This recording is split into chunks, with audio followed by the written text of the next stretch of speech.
वहला भाई बहन, रोम जी मंडली के संत पाउल जे लखल पत्र जे 7वें अध्याय में प्रवेश कियो हो ने संत पाउल जे बदलाण जी ॻाल्हि कई हुई। तंहिंजी चिंता ने मुंझवण पां सम्झिया। पां इनमें नेरियो कि पंहिंजो झूनो स्वभाव संपूर्णपणे पां में जा वञे नथो ने नए स्वभाव में इनजो पंहिंजो कोई बर वे नथो, जेथी ईश्वर लाज जीवे जी पंहिंजी इच्छा पूरी थी सके। ही खेचताण, ही संघर्ष कदाच पाउल वारे जी मेड़े मानवी जो पंहिंजो अलॻि अलॻि अनुभव आहे। ही जीवन जो संघर्ष ने मुंझवण जीवन भर हले था, पण पंहिंजी मेड़े इच्छा ईश्वर के सौंपीने ईश्वर मेज रो एतिरे ईसु के पंहिंजे मन जी इच्छा थे कम करेला ॾईने पाके मुक्त थीणो उहो जो हिकिड़ो मार्ग आहे। आंतरिक सजीवन थे जी बाबति पाला मुश्किल रूप आहे। ॿार जो ॾुख उपाड़ेला तैयार थींदल पां अंतरात्मा के पंहिंजे अंतकरण के तंदुरुस्त बनाएला मंगो नथा। पां मन से मजबूत रीते नक्की करींदल ईश्वर जी सेवा करी सको नथा, कारण उहो पंहिंजे हृदय में ईश्वर जो प्रवेश उज पहली शरत आहे। 22वीं कलम में संत पाउल पाके इन जो इलाज बताई था। मुझो अंतरात्मा ईश्वर जे नियम में आनंद करे तो, मजा करे तो। अॻियां पां नेरी विया उहो सिद्धांत मन थी स्वीकारेल सिद्धांत विरुद्ध लड़ाई करे तो। 24वीं कलम में पाउल चेता आऊं कहिड़ो ॾुखी माण्हू आहियां। हाणे नेरो 25वीं कलम मरण के भेरो खणी वेंदल पाप जे नियंत्रण नीचे जे शरीर नूं मूंखे केरु छुड़ाईंदो। इन जे जवाब में पाउल चेता ईश्वर पंहिंजा प्रभु यीशु ख्रिस्त मार्फते ईश्वर जो आभार। फरी फरी संत पाउल उज चेता जॾहिं आंजो बदलाण थिए तो ने ऐं मुक्ति पामो था, तॾहिं कि आंजो पापी स्वभाव समूरो वञे नथो, उतां आके जली रखे जो प्रयत्न करे तो।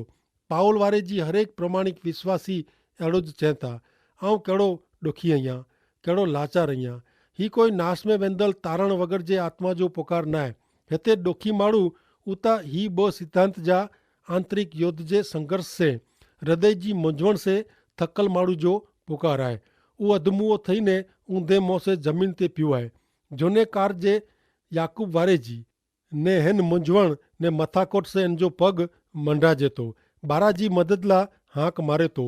पंहिंजी हालत विषय पाउल चेता आऊं ईश्वर जे नियम नूं हृदय जी ने पाप जे नियम से मानवी स्वभाव जी सेवा कयां तो। पाउल पुकार जी मदद जो जवाब पण पां कलम 25 में पहला भाग में नेरी विया। पंहिंजा प्रभु यीशु ख्रिस्त मार्फते ईश्वर जो आभार। हुते पाउल संघर्ष में जा छुटकारो मेड़वे तो। उज 8वें अध्याय जी शुरुआत करे तो। हुते संत पाउल हिन छुटकारे जी ख़ासि ॻाल्हि करे तो। मित्र, पापी माण्हू उद्धार ला जहिड़ो ने तहिड़ो ईश्वर वटे अचे तो, ख्रिस्त इनके उद्धार ॾिए था ने इनके ईश्वर वटे उभो रे अहिड़ो बनाईए था। इनमें पां अगाउ मजबूत शुद्धिकरण, स्थानीय शुद्धिकरण, व्यवहारू शुद्धिकरण ने शक्ति वग़ैरह जे शुद्धिकरण जे मुद्दा तपासी विया। हिन सॼे 8वें अध्याय जो मूल वीचार शक्तिशाली मजबूत शुद्धिकरण आहे। हिन प्रकार में शुद्धिकरण जी समाप्ति थिए थी। इन जो सारांश पां नेरीबो। हक़ीक़त में त पां हिते 3 वॾे सिद्धांत जो अभ्यास करे वारा आहियूं। एतिरे शुद्धिकरण, सलामती ने ईश्वर जी लगातार संगत। हिन अध्याय में ईश्वर पाला शुद्धिकरण जी करेली नवी जोगवाई ॾिने में आवई आहे, जेकी हिन पत्र जो अभ्यास करे में मूंखे पंहिंजे खे हिकिड़ी मजाज जी खामी ॾेखारिजे थी। त पण ही माइती विषय जे संदर्भ में आउं ख़ासि लाचारी जो अनुभव कयां थो। मुंहिंजी विनंती आहे कि ऐं मिड़े मूं भेरा रहंदा जेको गौरव ने उनाण हिन सॼे पत्र में ने सविशेष जुड़ायला रहंदा। गौरव ने उनाण हिन सॼे पत्र में ने विशेष हिन 3 विषय में आहे। उहो फक्त मूसा वारे जी पंहिंजा चंपल उतारीने दोखंदल झाड़ सामे उभो रहीने गौरव नरींदो हो। जाणे हिमालय जी अजायब जहिड़ी वॾी टोच अख में उतारे जा प्रयत्न कयूं। ही अजायब पत्र जो ख़ुलासो कईंदल मिड़े उन ॻाल्हि में सहमत थिया आहीं कि 8वां अध्याय टोच मथे उभो आहे। हिन अध्याय में हाणे पाप जे श्राप से दोषी ठरे जी कोई ॻाल्हि न आहे। अंत में ईश्वर नूं अलॻि थिएजो न आहे ने विच में विश्वासी खे यादि रखियो खपे कि ईश्वर ते प्रेम रखंदल जेको ऐं उन लाइ सरवारे मेड़े फ़ाइदेकारक निवड़े थो। मित्र, हिन करता ॿियो ख़ासो कुरो होई सके। पांखे ख़बर पए थी कि ईश्वर जे बालक के हिन जीवन में आनंद ने शांति मिले थी। पाप जी हाजिरी में ज इनके ईश्वर जे वताए मार्ग में जीवे जो आहे। पाप के इन ते राज करे जो न आहे, पर न्याय ठरावियल पापी में पिंड में ही खासी हालत में पुॼे जी लाइक़ात न आहे। नवे स्वभाव में कोई बर न आहे ने झूने स्वभाव में कीअं खासो न आहे। संत पाउल 7वें अध्याय में छिले चवनि था कि यीशु ख्रिस्त मार्फत आऊं ईश्वर जो आभार मञियां थो। हाणे 8वां अध्याय पाण रीत सिखाए थो, एतिरे अहिड़ो साधन जैसे जीत मिले। हिन अध्याय में 19 बार पवित्र आत्मा जो उल्लेख करे में आयो आहे। हिन अध्याय में शुद्धिकरण जी रीत में पवित्र आत्मा जे कम जो शुरूआत नरेला मिले थी। रोमन जे पत्र में पाके त्रिएक ईश्वर जे आशीर्वादित कम जो परिचय मिले थो। पहली बाबत ईश्वर पिता सृजन कम में, ॿई बाबत ईश्वर पुत्र उद्धार कम में ने टी बाबत ईश्वर पवित्र आत्मा शुद्धिकरण जे कम में। हिते 8वें अध्याय में पाण पवित्र आत्मा ने खरेखरो शुद्धिकरण, वास्तविक शुद्धिकरण बॉय जे बारे में नेरे वारा आहियूं। ईश्वर के गमे तो अहिड़ो जीवन पवित्र आत्मा जी शक्ति में जीवियो खपे। जीअं प्रेरित पाउल एफेसस जी ख्रिस्ती समाज जी मंडली के लखल पत्र में जणाइए था कि दारू पीने हल्का न बनो पण पवित्र आत्मा से भरपूर थियो। एफेसी 5:18। विश्वासी जे नवे करायल जीवन में शुद्धिकरण उता पवित्र आत्मा जो कम आहे, जेको विश्वासी के पाप जे फंदे में जा छुड़ाए थो। ऊ पण पाप जी हाजिरी में ने ऊ ख्रिस्त मथे विश्वास करींदल जे जीवन में ईश्वर जी इच्छा पूरी कईं था। पहली 11 कलम विषय चई सघाजे कि पाप ने मरण मथे पवित्र आत्मा जो विजय अथवा जीत आहे।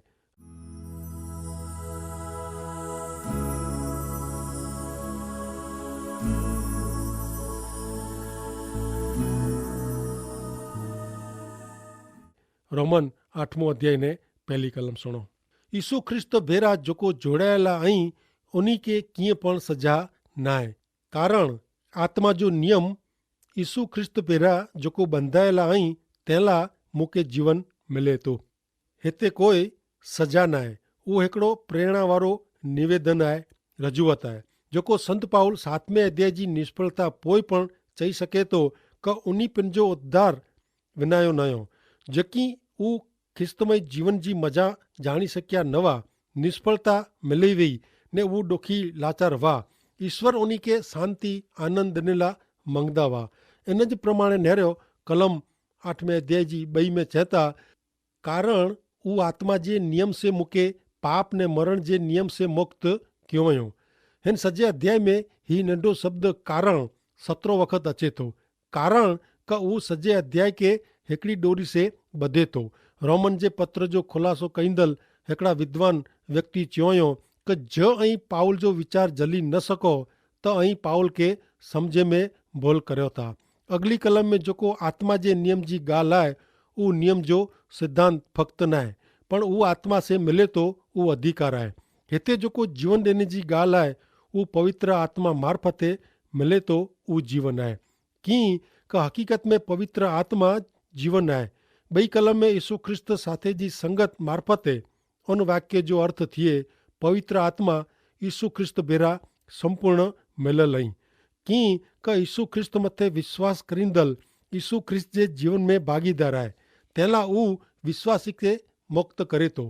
पाप ने मरण जो नियम उता पंहिंजे झूने स्वभाव मथे पाप जेको अधिकार जमाए वे उहो आहे, जंहिंजे कारणे ईश्वर नूं पाण साव विरुद्ध थी विया हुआ।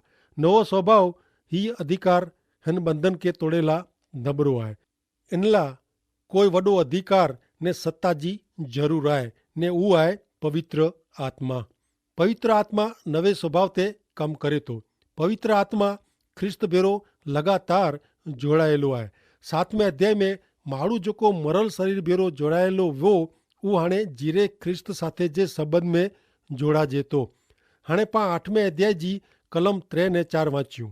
हिते लिखियलु आहे कि मानवी स्वभाव जी नबराई जे कारणे नियम शास्त्र जकी करी सकियो न, उहो ईश्वर के उन्हीं पंहिंजे पुत्र के पंहिंजे पापी स्वभाव जहिड़ो स्वभाव ॾेई ने हलायो ने पाप परिया करेला मानवी स्वभाव में पाप वृत्ति के सजा क्यों। पाण जेको मानवी स्वभाव प्रमाणे न पण आत्मा से जीवो था, उन्हीं ला नियम जी योग्य मांगणी पूरी थिए तंहिंला ईश्वर इन प्रमाणे क्यों। हिन में पाके सम्झे जहिड़ी केतिरी बाबतूं आहे उहो आउं के सम्झाइण जो प्रयत्न कईंदो। हिते विषय जी पूरी समझ पाके मिले थी। शरीर मार्फते नियम जेको करेला नबरो वो तंहिंला ईश्वर पापी शरीर जी सरखी हालत में पंहिंजे पुत्र प्रभु यीशु ख्रिस्त के पिन के हलायो ने ई पाप जे संबंध में उन्ही पाप के दोषी ठहरायो। एतिरे ला કે पां जेको शरीर जे नियम प्रमाणे न पण आत्मा जे नियम प्रमाणे हलों था उन्ही में नियम जो न्यायपणो पूरो थिए। नियम माण्हू में कीअं खासो करेला नबड़ो वो।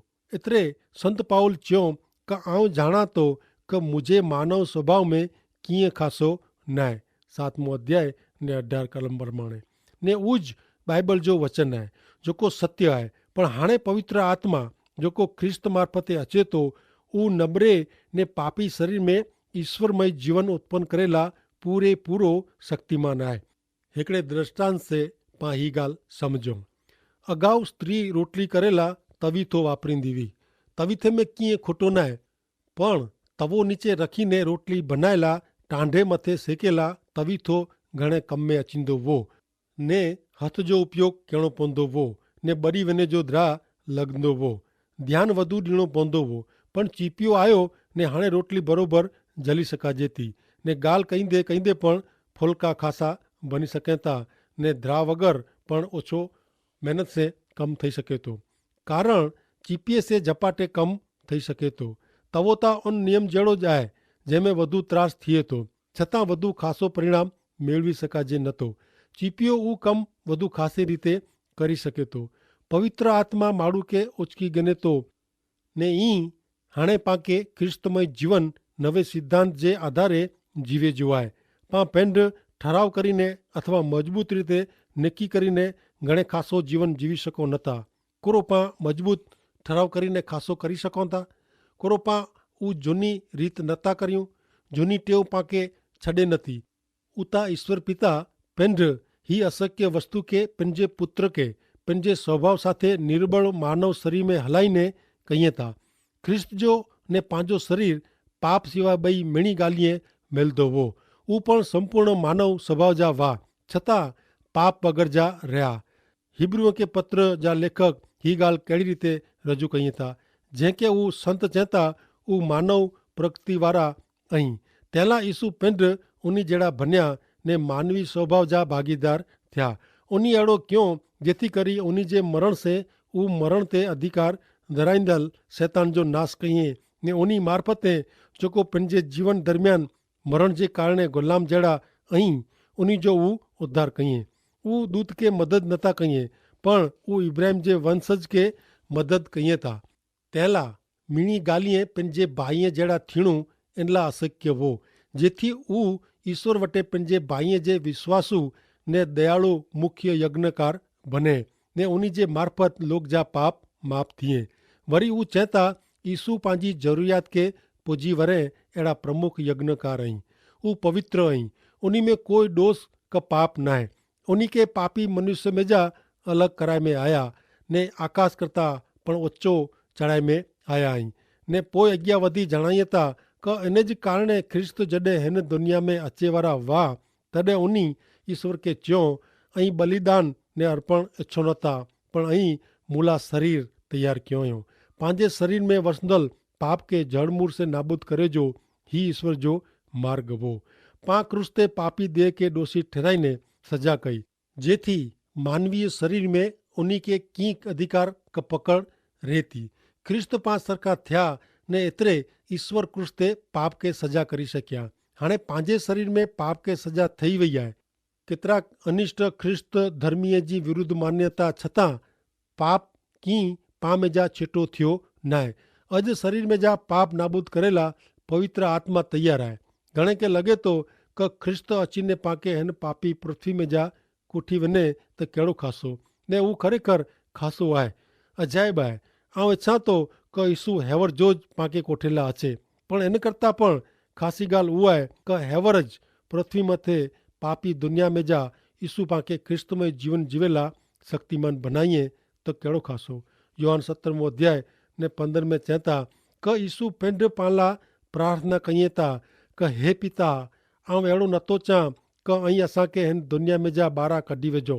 पण आउं आके विनंती ने प्रार्थना कयां थो क उन्ही खे बुंडाई से बचायो ने जीत ऊ जाए हिते नीचे पृथ्वी ते। उन्ही में नियम जी योग्य मांगणी पूरी थिए। ही कम जो प्रयोग आहे।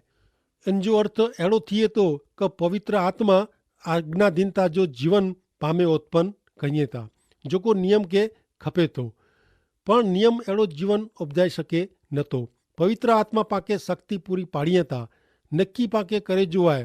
तेला 8 अध्याय ने 4 कलम प्रमाणे ईश्वर इन प्रमाणे क्यों ईश्वर पिंड पाला यीशु मार्फते पृथ्वी ते जन्म गिनी ने पंहिंजी पापी इच्छावृत्ति के सजा क्यों ने हाणे उन्ही जो आत्मा पंहिंजे हृदय में कम करे थो।